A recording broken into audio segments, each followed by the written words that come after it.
You know, in just about any field of modern engineering, it all starts with a measurement. Today, we're going to break down how that actually works, how we take something from the real world, like temperature or pressure, and turn it into data we can actually use. So let's dive in.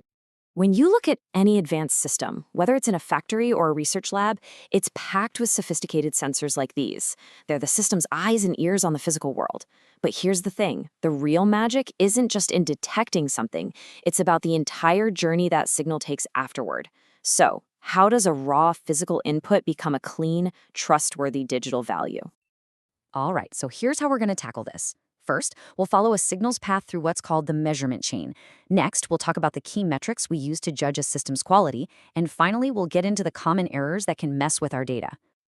Okay, let's kick things off with the fundamental structure. It doesn't matter how simple or complex the system is, every single one follows this logical sequence to turn a physical event into useful information. We call this the measurement chain. This whole journey happens in 4 key stages, and each one builds on the last. It all begins with the sensor. Then the signal moves to the conditioner, goes through the interface, and finally it ends up at the display. And trust me, each one of these stages has a super important job to do. Everything starts right here with the sensor. Its entire job is to be the first point of contact with the physical world.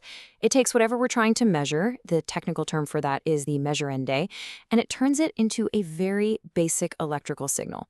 You can almost think of it as the system's nerve ending. Now, that initial signal from the sensor, it's usually kind of weak, a little messy, and honestly, not very useful on its own. That's where the conditioner comes into play. This little circuit is like a cleanup crew. It boosts the signal, filters out all the noise, and, this is really important, it standardizes it into a common format, like a 0 to 10 volt signal or a 4 to 20 milliamp current. That makes it stable and reliable for the rest of the journey. So up to this point, our signal has been analog, just a smooth, continuous voltage. But our modern computers and processors, they don't speak analog, they speak digital. The interface acts as the official translator. It takes that smooth analog wave and converts it into the discrete ones and zeros that a computer can finally understand. It's the bridge from the real world to the digital world. And that brings us to the final step, the display. This is where all that hard work pays off, and the digital signal becomes useful to an actual person. It could be a number popping up on a screen, maybe a graph you can watch trend over time, or it could just be data getting logged to a file for someone to analyze later. The journey is complete.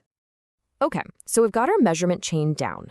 But, not all systems are built the same, right? Some are way better than others. So how do we actually measure how good a system is? Well, that's where we get into what are called metrological characteristics.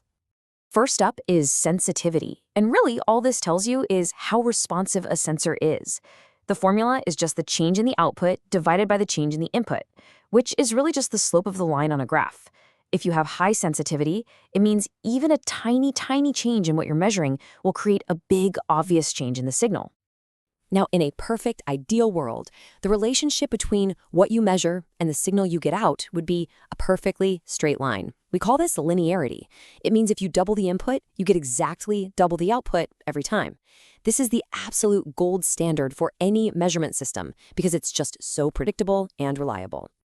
But let's be real, we don't live in that perfect world, do we? In reality, a sensor's performance almost always strays a little bit from that perfect straight line. And those deviations, well, that's what we call measurement errors. So what actually happens when you plot the real-world data and it's, well, not that beautiful straight line we were hoping for? This is where things get interesting because these deviations from the ideal tell us exactly what kind of errors we're dealing with.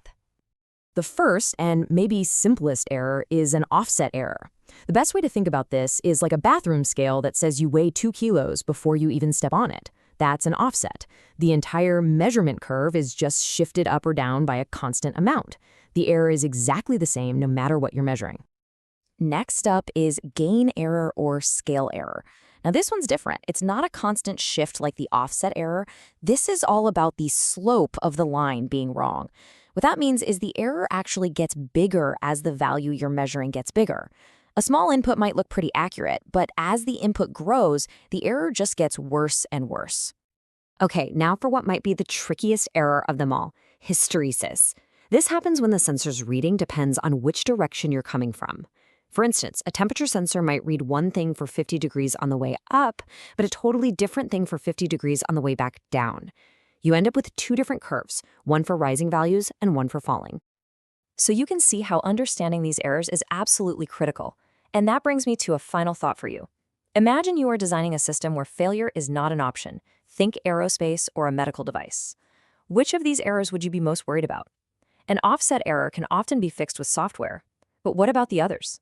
That's a key question for any engineer to think about. Thanks for joining me.